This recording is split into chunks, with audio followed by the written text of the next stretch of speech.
El sonido no fue el de un motor o un portazo, sino el crujido del cristal de nuestra copa de vino al romperse en el mármol de la cocina. No la rompí yo, sino Marco, mi esposo, el hombre que juró amarme ante 100 testigos y que ahora me miraba con la frialdad calculada de un inversor que ha perdido una apuesta. El pánico en sus ojos no era por el vidrio esparcido, sino por la verdad que no podía contener.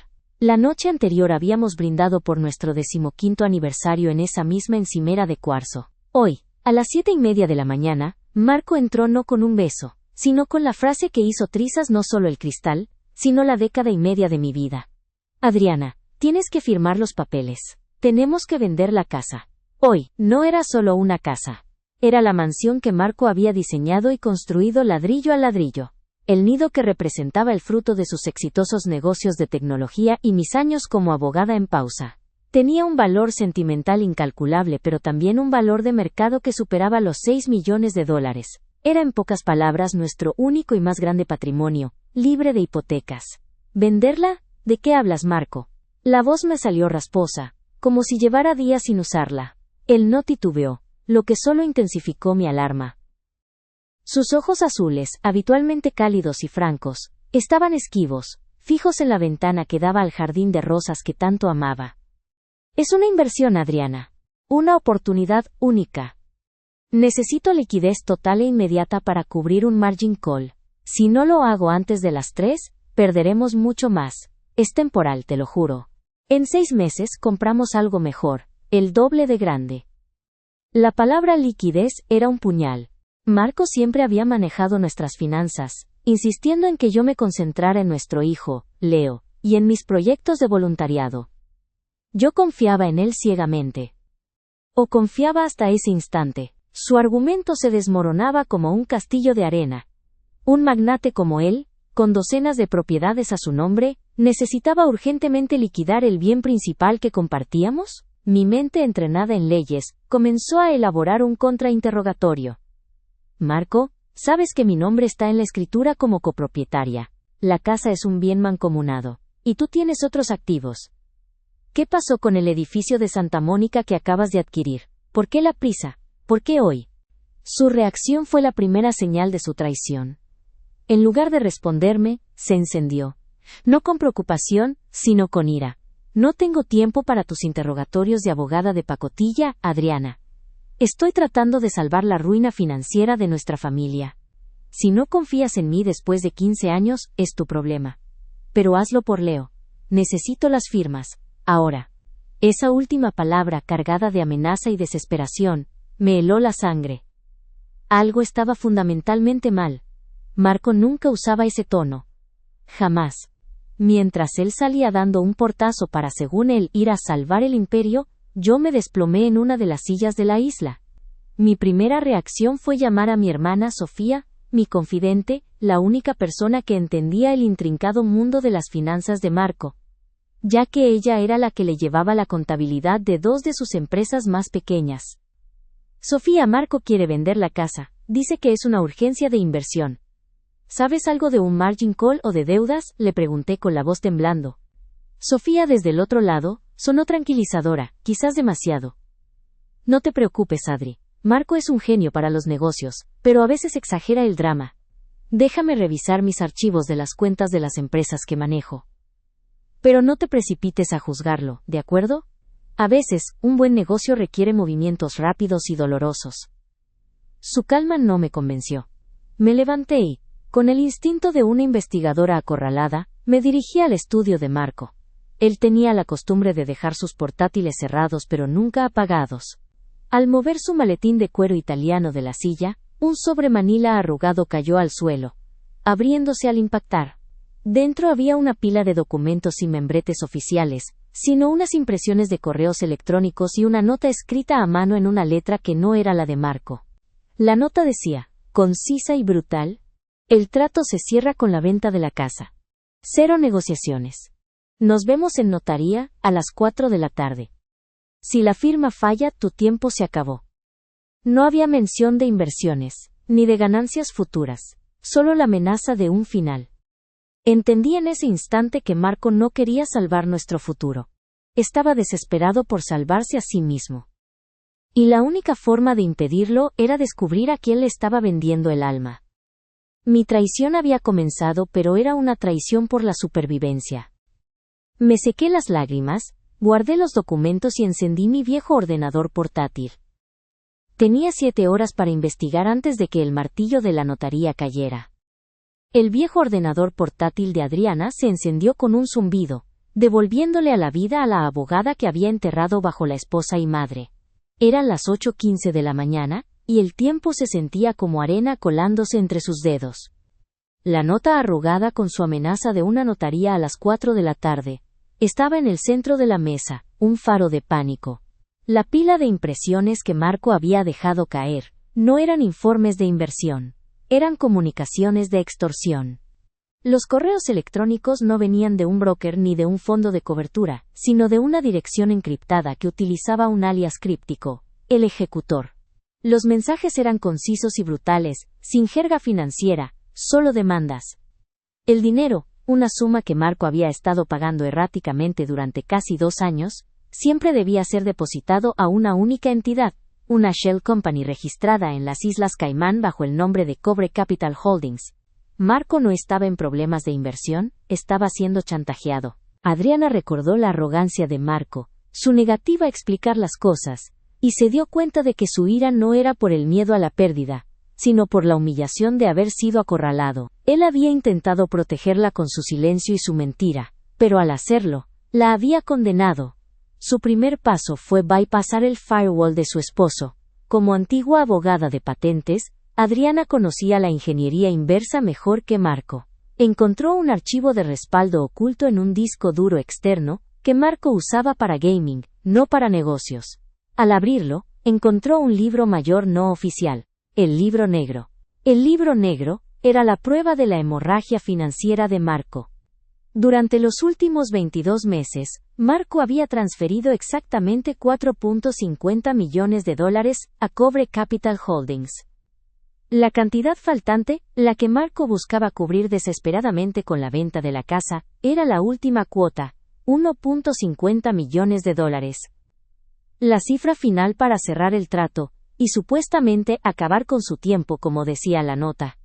Totalizando $6 millones, el valor exacto de la mansión. Marco no estaba vendiendo la casa para invertir, la estaba vendiendo para pagar su rescate final. El verdadero enigma era, ¿quién era el ejecutor? La traición de Marco se había transformado en una misión de rescate para Adriana. Su mente legal buscó el punto débil en el esquema. Se centró en el rastro del dinero. Cobre Capital era una caja negra, pero el origen de los pagos, el ruteo no. Marco, en su intento de ocultar los pagos de la extorsión a sus contadores principales, había sido descuidado. Los pagos iniciales, los más pequeños, habían sido canalizados a través de Tech Solutions, una de las empresas de software más antiguas y menos activas que Marco había puesto bajo la gestión y contabilidad de Sofía, mi hermana. El corazón de Adriana dio un vuelco. Sofía. Mi confidente, la mujer que había sonado demasiado tranquila por teléfono. Al acceder a los registros contables internos de Tech Solutions, un acceso que ella había mantenido por si acaso, usando la excusa de la copropiedad legal, Adriana buscó la fecha del primer pago al libro negro. Corroboró que en esa misma semana, Sofía había registrado una comisión de consultoría inusualmente grande y sin detalles específicos, justo antes de que el dinero llegara a Cobre Capital. Era la coartada perfecta. Parecería que Marco era quien ordenaba el desvío, y Sofía inocentemente lo ejecutaba. Pero el patrón de desvío de fondos a través de Tech Solutions era constante. Marco no necesitaba desviar el dinero por ahí. Tenía acceso a cuentas mucho más grandes y discretas. ¿Por qué utilizar la única empresa cuya contabilidad era manejada solo por Sofía? La respuesta la golpeó con la fuerza de la rabia. La nota. La nota manuscrita con la amenaza de la notaría. Adriana la tomó de nuevo. La letra no era la de Marco, era elegante, angulosa y precisa. Se parecía mucho a la caligrafía que veía en las tarjetas de cumpleaños que Sofía le enviaba cada año. Luego, al voltear el papel, sintió un ligero relieve. Levantó el papel a la luz de la mañana. Ahí estaba, apenas visible. Un diminuto logo impreso en seco. Era el logo de Tech Solutions, la pequeña startup que Marco le había regalado a Sofía para gestionar su carrera. No solo Sofía había canalizado el dinero. La extorsión, la amenaza, la nota, todo había sido orquestado. Mi hermana, la única persona a la que confié mi vida financiera y personal, no estaba ayudando a Marco a pagar a un chantajista. Ella era el chantajista. Había vaciado a Marco hasta el punto de obligarlo a vender la casa para pagarle su propio rescate. La verdadera traición no era de mi esposo sino de mi propia sangre. Eran las 3:15 de la tarde. Faltaban 45 minutos para la hora fatal en la notaría. Adriana sabía que la verdad por sí sola no era suficiente. Necesitaba una trampa, un escenario donde la estafadora se expusiera sin posibilidad de escape.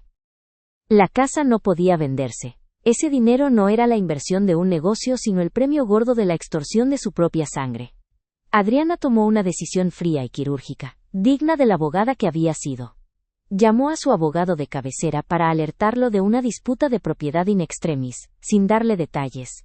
Luego, redactó un correo electrónico con el archivo encriptado que contenía el libro negro, los correos del ejecutor, y la foto del logo de Tech Solutions en la nota manuscrita. El destinatario era su abogado, y el timer de envío estaba programado para las 4:05 de la tarde. Si ella no lo detenía antes, la evidencia se haría pública. A las 3:30 de la tarde, Sofía llamó. «Adri, ¿te decidiste? Es una locura vender la casa. ¿Estás bien?» Adriana, controlando cada vibración de su voz, respondió con una mentira perfectamente construida. «Marco está fuera de sí. Me acaba de llamar y me dijo que tú también tienes que estar en la notaría a las 4. Dice que necesitan tu firma en un documento anexo sobre Tech Solutions para justificar una comisión y no tener problemas con Hacienda en la venta. Dice que llegues puntual». Sofía se quedó en silencio un segundo, un silencio demasiado largo.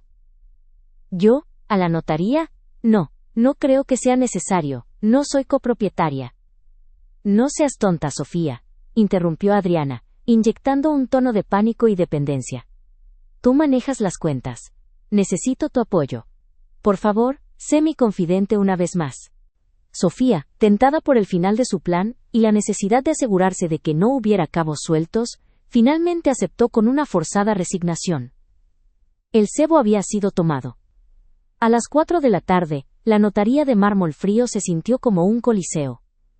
Marco estaba allí primero, pálido, y con el nudo de su corbata apretado como una soga. El comprador, un inversor anónimo a través de un bufete de abogados, se sentó al otro lado de la mesa con una carpeta impoluta. El notario inició la lectura formal del traspaso.